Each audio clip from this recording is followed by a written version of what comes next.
Hey, what's going on everyone? My name is Brian and this car has a check engine light. Why would I even start with that?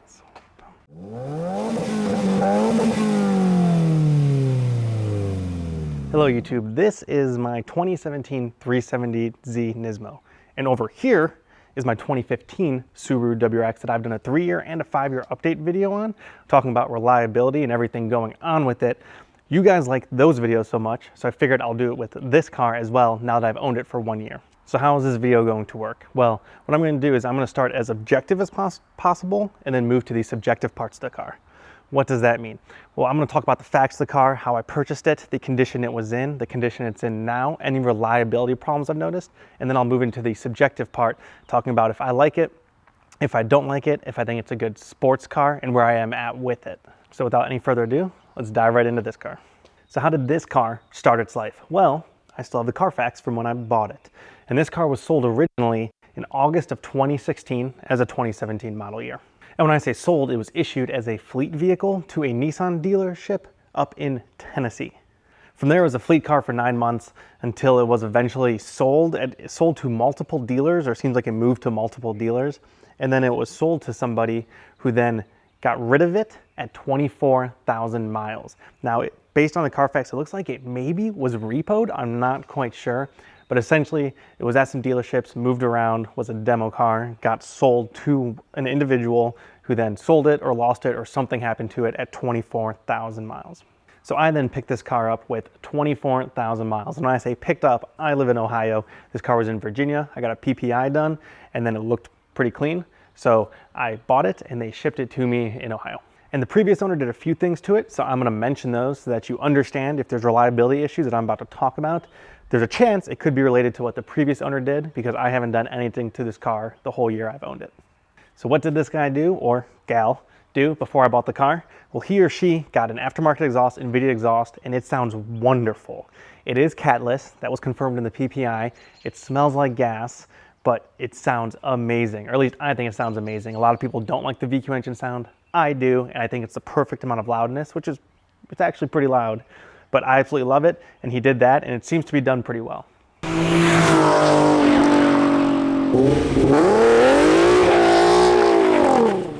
Secondly, he limo tinted this whole thing, which makes it wonderful to see out of at night, especially since this is already a tank.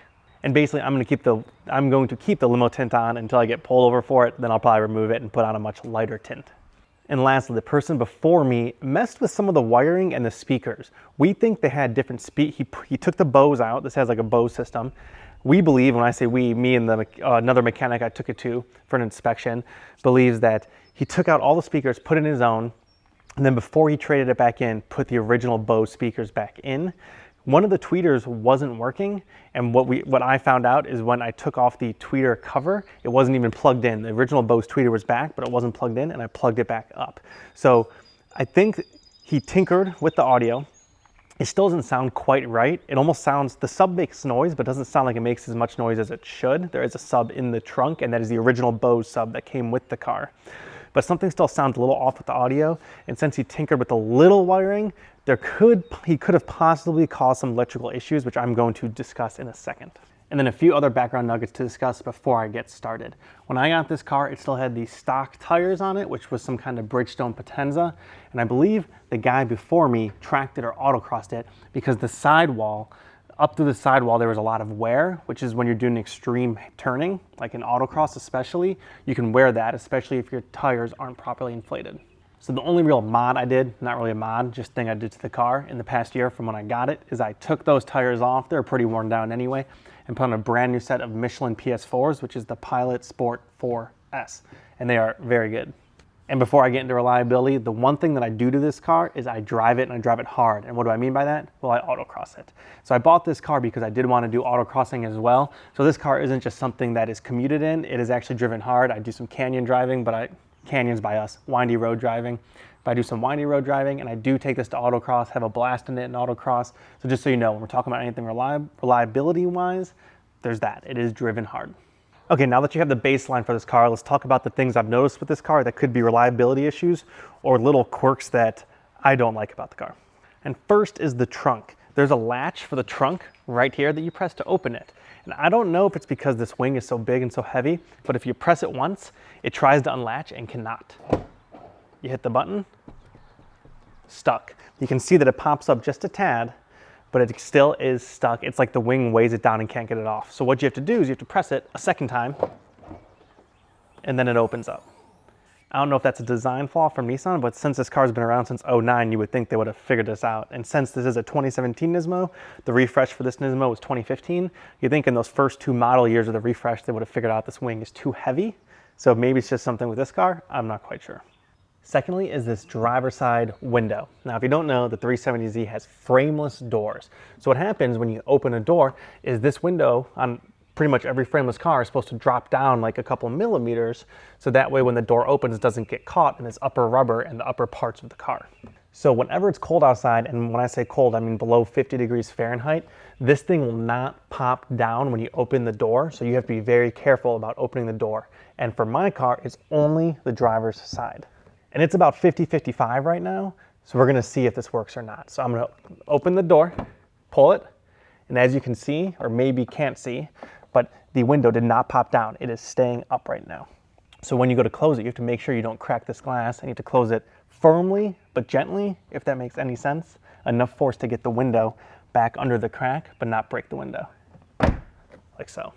So just to demonstrate briefly on how it's supposed to work, and that this side always works, is you pull the handle, and you can see the window went down, and then when you close it, it goes right back up. And again, I don't know if this is something with Nissan and a reliability issue where only some of the electrical's working and somehow only this window is being told to go down when it's cold. And again, when it's warm, it works all the time. When it's like above 60, I would say it almost works flawlessly on that side. But I don't know if it's a Nissan problem or the guy who owned it before me who maybe messed with the electrical a little bit. So now for the most important thing, mechanically speaking, how is this reliability? Well, it's been sound. I mean, it's been perfectly fine. I haven't really noticed any issues. There's a tiny gear shift issue I'll talk about in a second, but essentially I've had no problems. Again, 35,000 miles and nothing that I have noticed. The only thing that's really happened, which could be my fault, again, could be the tiniest design flaw and not that big of a deal, is this brake fluid cover right here, as well as on that side there's a battery cover. So when I go and do autocross, I'm flying around and this car does get slightly warm. The oil gets slightly warm when doing autocross. Typically between runs, I pop the hood to let things cool a little bit. And twice I have found one of these covers kind of off like this and like that. Now the hood keeps it down in this little compartment, but I've come back from an autocross run, opening this up to let it cool, and it's been sitting like that. No big deal. I put it back down. The hood kept it in place, but just something weird to look out for if you're doing autocross runs or tracking. Okay, so we are now in the car. So let's talk about a few things in here, but there's not too much. The first thing I want to talk about is this shifter, reliability-wise. It's got a lot of vibration and rumble to it. And when I talked to the mechanic, he said that is purely due to the exhaust, he believes. The new exhaust that was put on is causing some vibrations through this. In my Subaru WRX, I don't feel a thing through the shifter when it comes to any type of vibration coming from the car. So again, I think this keeps going up and down. Again, electrical issue right there. So again, I think this. So again, I think the shifter just relates to the exhaust having that vibration. I don't think it's a reliability issue with Nissan, just something to note. And one last thing about mechanical reliability, which I forgot to mention until the end of this video, which is why I'm sitting in a different position, is the check engine light I joked about in the beginning. The check engine relates specifically to the exhaust. I had it checked out. It's pulling up for no, I think, O2 sensors and not having a cat. So this is a catless exhaust, as I found out in my PPI, and it's throwing a code for that. It has nothing to do with any other performance of the car, so the check engine relates directly to an aftermarket part, and has nothing to do with how this is mechanically set up or the reliability of how it comes from Nissan. So just to mention that. And kind of one last thing I want to hit on the objective side that isn't really a reliability issue, but more of a fit and finish issue. This has the normal fit and finish of a car you would expect a cheaper sports car. I'm not saying it's cheap, but just hard plastic type sports car, not a luxury sports car. So I'm fine with all of that. The one thing that seems to be overlooked by Nissan is these extenders, which you probably can't see right there. They're right here, these extenders for the seat belt that come out over here. Now I say it's a fitment issue because if the seat is all the way back, the extender does a nice job of bringing your seatbelt to you and coming over the seat. However, if you move your seat even a little bit forward and you're buckled in like this, and then you let go of the buckling, it doesn't really retract. It kind of stays right here because it gets caught on the seat and the extender can't come far enough to grab the seat belt. So you kind of got to weasel it back through and do some gymnastics with your arm to get the seatbelt back there. Just something weird. I don't know why Nissan did that, and it seems like an overlooked item from them. And one more thing to touch on is the fact that this car does get a little warm. And when I say a little warm, the oil temperature seems to get a little warm. So I've got an oil temp gauge up here, and it usually sits around 200 when you've been driving around for a while around the highway, and that's pretty normal for a lot of cars. Now on warmer days and when I do more spirited driving, I'm up to 220, 230 for the oil temp. And when I'm doing autocross on just moderately warm days, let's say like 70 degrees Fahrenheit, the oil can get up to like 250. I don't think it's hit 260 before, but it's hit like 250 degrees Fahrenheit. That's a little warm. Now, when you go online and in forums, people say it's still fine, but it's still just something that needle's a little higher than I like, and it's something to note. And on top of that, when this car came out in 2009, it didn't have an oil cooler. I believe that's correct. It didn't have an oil cooler when it came out. Somewhere in 2012, 2013, they added an oil cooler stock. Now, it's not as good as an aftermarket oil cooler would be, but at least they did something. So if you're shopping for a used 370Z, make sure you check that out. If you're going to do spirited driving or autocross, Google that, see what year it was they started adding an oil cooler, because that will help. All right, so I believe that's it for the objective stuff about the car. Now we're going to get into the subjective bit, what I like, if I think this car is fun. The reason I wait to the end to do the subjective part is because this car has been around since 2009. There's been 1,000,001 reviews of this car on YouTube. I'm sure a lot of you watching have seen tons of those reviews before if you're interested in this car. So you probably don't care as much about what I think. You just want to know the long term. So that's the long term. Now let's talk about what I think about the interior and what I think about the performance of the car. So this interior is pretty bare bones. I have the base Nismo, and I think in 2018, the model year after this car, they all came as a Nismo tech. But in 2017, when I got this car, or the model year of this car, it was Nismo only, which means there is no kind of navigation unit up top. It's just this little compartment that you can open and put sunglasses in.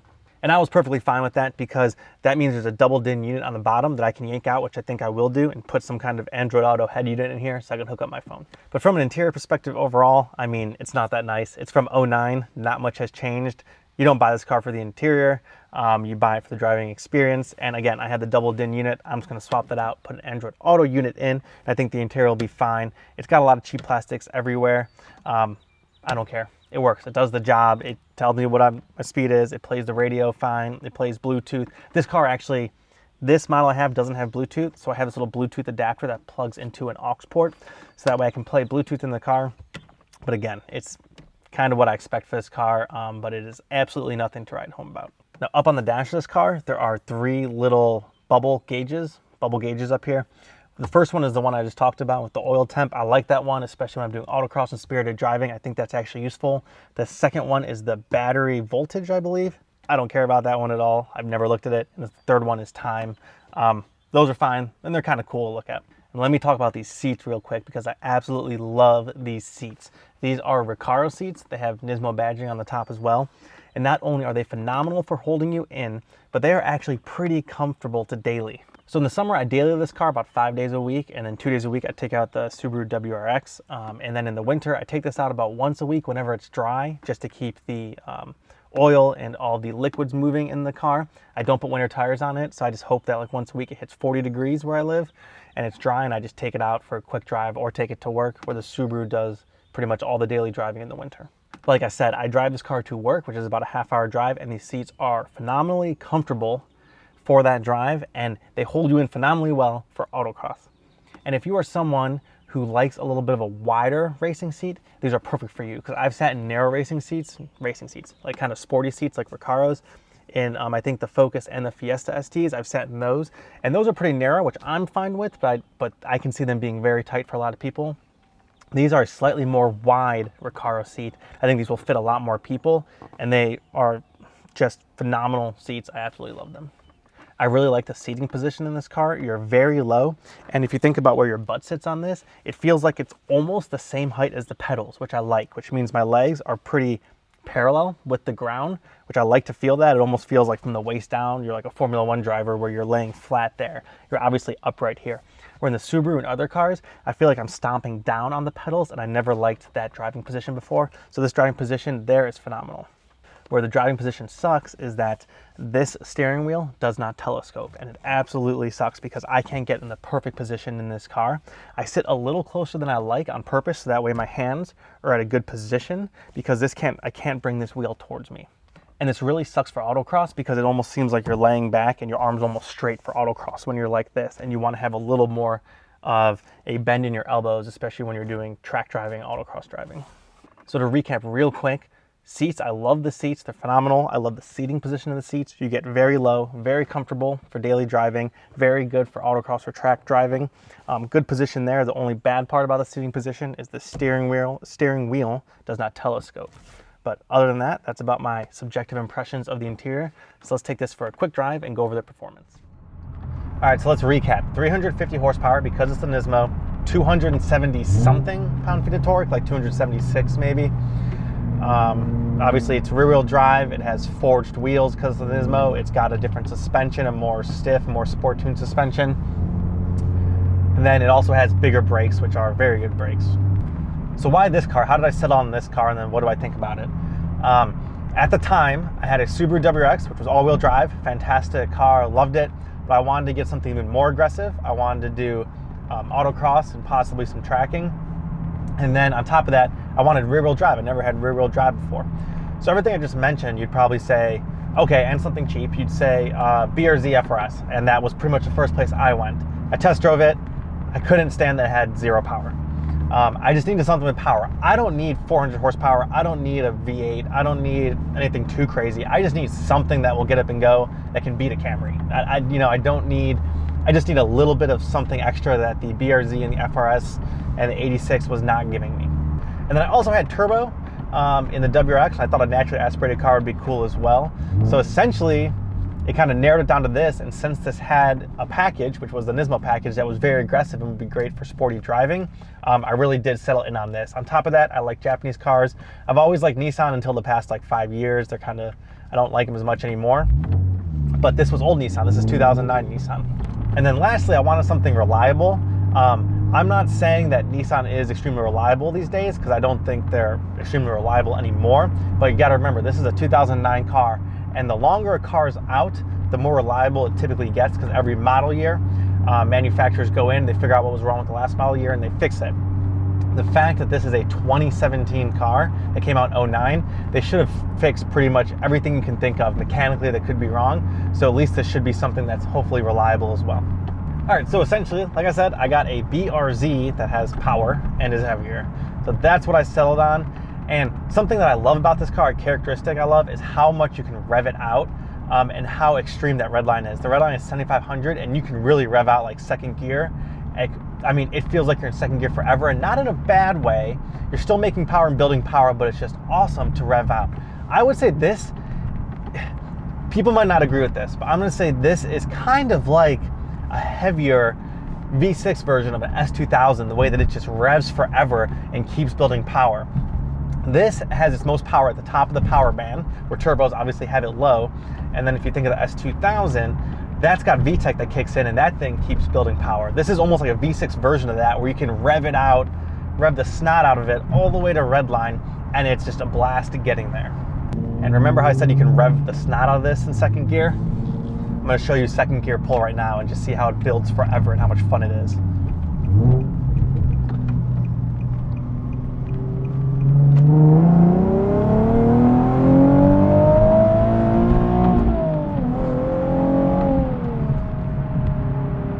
That's just a blast every time, and it just keeps building and building. And this car, like I said, handles very well. You can feel the weight. It feels very planted, way more planted than my Subaru WRX. It really feels like you're hunkered down. It does feel substantially heavier. It is about 3,400 pounds than the Subaru BRZ FRS 86. Those I think are about 2,700 to 2,800 pounds. It handles great, it turns in great. This has hydraulic steering, which is phenomenal. It has way more feel than my Subaru does as well. The only time I feel slightly let down by the handling, which I think is still great, is when I'm actually at autocross. There's a lot of tire squeal. I think that might have to do with how it drags the back tires. It's got very wide back tires, 285s in the back, only 245s in the front. It is not square stanced, obviously, and square stance typically seems to be better from a handling perspective, Now the offset is better for putting traction down in the back, but square stance, if you're gonna do some time attack stuff like autocross, seems to be better. I do feel like you're dragging the rear wheels a little bit in this when you're doing the autocross, and you hear a lot more of the squealing. So my final thoughts on this car after owning it for 1 year, I still love it. It gets so many looks. My wife talks about that the most. We get out and play, especially when it's clean. It's waxed and washed right now, it's red. People think this car is extremely expensive. I paid a lot less than what the sticker was, which is like 47 grand for this. I mean, substantially less. Tens of thousands of dollars less because this is used. So all around, I love this car right now for the time being. I don't see myself getting rid of it anytime soon because I do love doing autocross in this. I love daily driving this. This is something I think you can daily drive. I think you're at the cusp of not being able to daily drive it, but on good roads, it is very smooth. It's not bumpy, it's not jarring. It really has a good suspension setup for that. So yeah, if you're looking for one of these, I hope this video helped. Again, if you want a more in-depth review on how this performs, there's a million other reviewers probably better than me. That's why I saved this to the end. I wanted to give you the update, the reliability portion of it first, but I really enjoy this car. I think you would too if you aspire to the things I want in a sports car. I think this would fit you very well, but good luck shopping if you're shopping for one. Thanks for watching, and I'll see you in the next video. And one more time, almost home, and we have known in front of us.